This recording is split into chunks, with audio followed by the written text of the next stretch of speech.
वो राशिद मनहास, जिसने दिखाया सच्चा सिपाही वही होता है जो दुश्मन के सामने सिर झुकाने के बजाय जान कुर्बान कर दे, जिसने अपनी जिंदगी देकर मुल्क का राज दुश्मन से बचा लिया।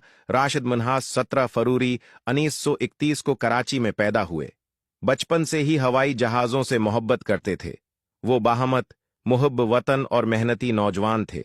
22 अगस्त 1970 को तरबीती परवाज के दौरान इंस्ट्रक्टर मुतियार रहमान ने जहाज का रख भारत की तरफ मोड़ दिया। राशिद जानते थे ये मुल्क के राज दुश्मन के हाथ लगने का खतरा है। उन्होंने दुश्मन के नापाक इरादे नाकाम बना दिए और जहाज को जमीन से टुकराकर अपनी जान कुर्बान कर दी। कौम के उस हीरो को निशान हैदर से नवाजा गया। वो पाकिस्तान फजाइया के पहले और सबसे कम उम्र निशान हैदर पाने वाले सिपाही हैं।